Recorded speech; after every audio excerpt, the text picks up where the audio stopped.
Hello and welcome to a Not So Awesome review. And a few things before I get started is, the audio quality isn't that great because the Elgato I use to kind of mesh everything together so I can have good audio without any bad feedback and video, it broke. So can't do that, which is why my last video on Wednesday sounded good-ish, but not great. Second, if everything seems a little bit sideways in the frame, that's because the threads on my camera got stripped, so I think I know how I'm gonna fix that, but that's all besides the point. Anyways, today we're looking at All-Star Batman Volume 1, My Own Worst Enemy, by Scott Snyder, John Romita Jr., Danny Mika, and Declan... I can't pronounce your last name, I apologize. But, yeah. First things first, this is not a deluxe hardcover, so just in case anyone's wondering, most of the hardcovers for the DC Rebirth stuff is coming out in deluxe form, and they are a lot bigger, as you can see right there. About a good, I want to say that's about a half an inch bigger, and they do kind of like, you can see it yeah. So this is more around the size of the New 52 trades and everything, so it'll fit in with that collection pretty good. And just like they've been doing with the deluxe hardcovers, there is a picture underneath the dust jacket, which is pretty cool. Again, there's no writing on the side to let you know it's Batman, but you can actually see Batman right there, so, and that's a plus. But yeah, anyways, so this does contain the first 5 issues plus a backup story. It retails for $24.99, which isn't bad. I think the older New 52 hardcovers were around the same price, but I think they were 6 issues long. Sometimes they were 5, I want to say, if I'm remembering correctly. We have the main story, which revolves around Batman, and then the backup story, which revolves more around Duke than anyone else.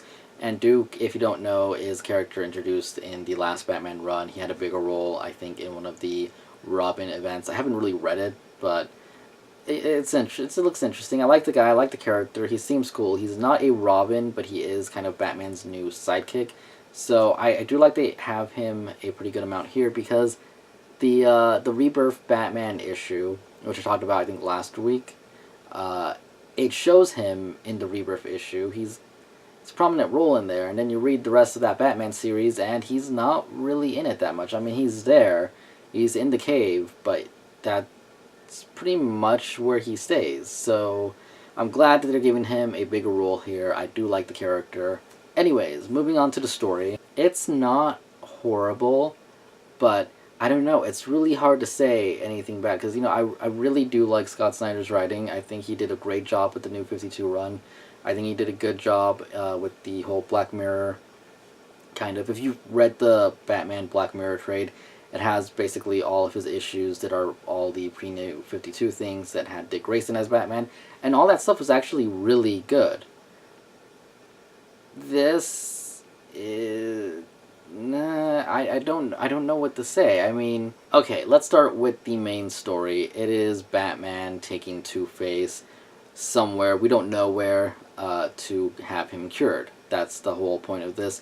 But Two-Face has kind of released a video saying that, he'll pay a whole bunch of money to have himself set free by any supervillain. If he doesn't, he's letting out everybody's secrets, and a lot of people freak out over this because they don't know what he has on everybody, and it turns into, I don't know how you want to call this, it's like a road trip comic book with supervillains trying to stop them. Pretty much every 5 seconds a new supervillain kind of shows up. Penguin and some of his associates kind of get involved, hire a hitman to try and take them out. And it turns into this giant thing. GCPD gets involved because they have a tip about Batman. Alfred has his own issues going on through it. And it really seems like the only person helping out Batman here is Duke. And, when you say what the story is like that, it doesn't sound bad. It doesn't sound horrible. I'm not a big fan of road trip style movies or anything like that. They're all right every once in a while. I'm not a big fan of it. I know when Scott Snyder was doing his new series, I believe he wanted to take Batman out of Gotham was the main thing, and that's what he's doing here. It's what he does in Volume 2. And it's not a bad idea, but I don't know. I think what ruins it for me is that there's a lot of flashbacks, and I mean a lot of flashbacks. There is a flashback to, I believe, okay, let me put it this way. The story starts with Batman in a diner being attacked by some supervillains and goes from there, and then a few pages later we get a transition to, I believe it was a few hours ago or something, where they're on top of the roof of GCPD. He's talking to Commissioner Gordon, and Bruce is he's in his Batman thing, but he's telling Commissioner that he's got an idea for what he's going to do for Two-Face. They just caught him. It was just after a attack he did on the city, which I wouldn't have mind reading the attack on the city. I just want to put that out there. Anyways, after that we go back to current time. Some more stuff happens, and then we go back to a few hours earlier where Batman and this, at the moment, mysterious person. I don't know why they tried to make it a mystery, considering Two-Face is on the cover in the back here. And if I'm remembering correctly, I believe Two-Face was on the cover of the first issue.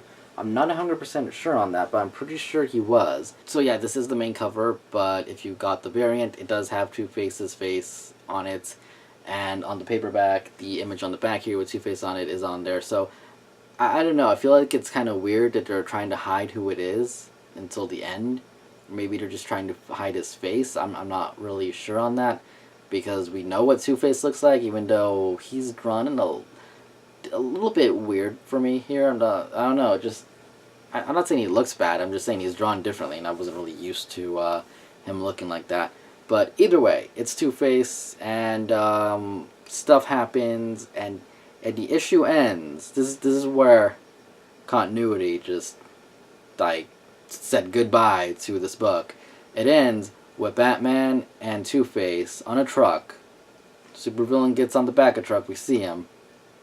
Beginning of the next issue, Batman and Two-Face are fighting other villains on top of a moving train. I don't even know. I don't know why.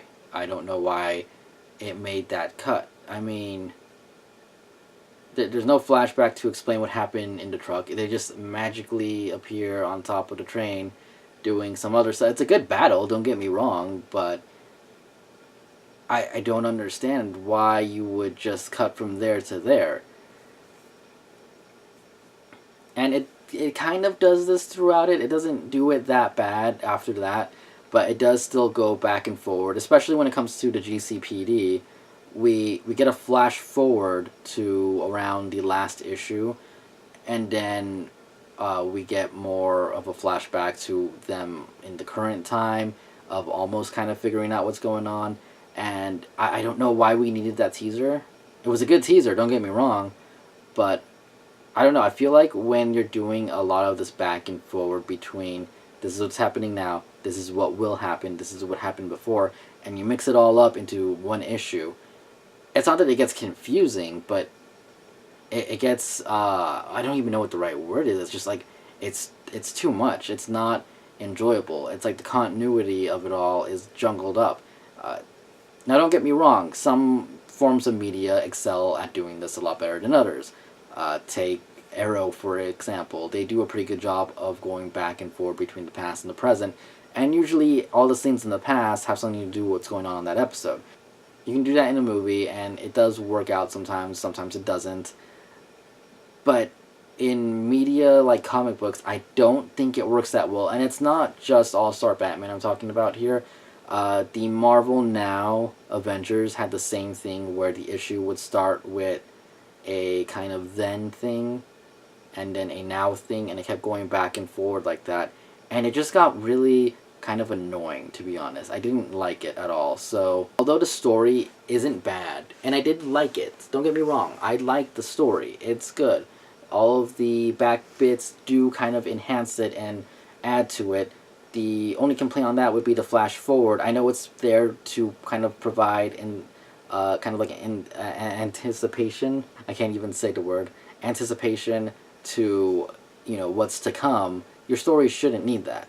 I should be hooked from what's going on currently, or at least what's happened in the past and currently together. I shouldn't need you to add this flash forward to what's going to happen in a few issues.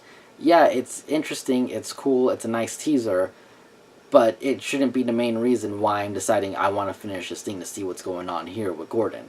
I should be more intrigued of what's going on right now in the present. Later on in the volume, we do get a flashback even further back to when Bruce is a kid, explaining his backstory with Two-Face and him as a kid, and it's really interesting. I actually really like those parts. It added a lot more to Two-Face's character, so character development there I think was done good. I think the backstory for Two-Face wasn't bad. Same thing for Bruce. I think it was all pretty darn good. The ending of it, I don't know. It wasn't as amazing as I was hoping. I'm not gonna say it was a letdown, but it wasn't great. It was decent. Not something. I don't know. Maybe because it's Scott Snyder, I'm thinking maybe it would have been a little bit more grander. But it wasn't bad at all. It wasn't amazing. Anyways, art wise, it goes back and forward. And sometimes it's good, sometimes it's not, sometimes it's detailed, sometimes it's not, sometimes it's overly detailed, sometimes Batman looks like he doesn't have a nose. I don't know what's going on. It's a little bit kind of all over the place. It has this kind of weird, I almost want to say filter to it, where the colors aren't, like, they're not vibrant, they're not too dark either. I don't know, I'm not a fan of it. But again, like I say in all my reviews, art is subjective. You may like it, I may not like it. So, I'm gonna give it a pass, honestly. If I really didn't like the art on something, I would say, like, oh, I think it's horrible. It's not like my favorite version of how Batman's been drawn. It's not bad. I'm not gonna complain too much about it. It's no Greg Capullo or whoever the new guy is working on Batman, but it's not bad in the least. So that's pretty much all I have to say about that. I don't really want to get into too much detail about anything in the backup story because I think it was actually done really good. The art in it was pretty good. So definitely check that out. Definitely read the backup story here about Duke. I think he's a pretty good character and I do like him. We do get some cover gallery variants in the back, which is cool. And that's about it. It's a decent book. Don't pay retail for it. It took me a couple of times to get through it the second time, and even the issues, I think by issue 3, I kind of waited until I had all 5 of that story finished to get it, and then I stopped pulling that comic book. I do have volume 2 of this, and I will review it. I'm not going to say it got any better, and I'm not going to say it got any worse. I don't know, it's really weird, because like I said, I like Scott Snyder, but this wasn't great, but it was definitely a decent enough read. I do recommend it. Like I said, just not at retail, and it was better than Night of the Monster Men, hands down, so it has that going for it. If you disagree with me, that's cool, I don't mind. It's like I said, it's a decent enough comic book, it's just not amazing, and I don't think it is as good as, Night of the Owls, or Death of the Family, or any of his other prior work, but in its own right, it's not bad. I do like the relationship between Batman and Two-Face. I like learning the backstory of them.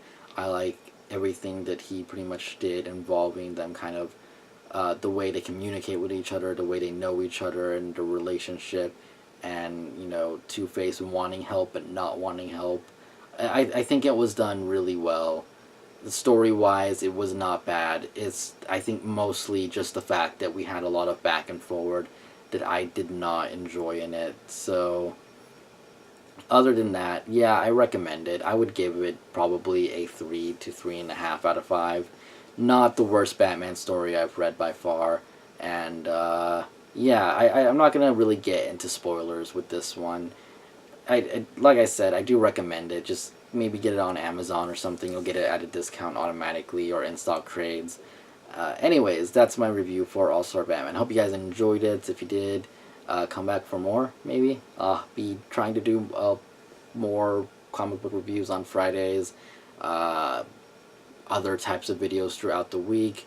I hope you guys enjoyed the one on Wednesday, which is more of a, I don't want to say podcast, but kind of a podcast-y type style. It's not perfected. there is a part 2 coming out to that video on Wednesday, and hopefully I'll have more of that kind of style video done with a more kind of open-ended kind of beginning, middle, and end, because it kind of just ends. We didn't do an outro for it because we just kind of forgot. But anyways, like I said, hope you guys enjoyed it. I will see you guys later. Thank you for watching. Goodbye.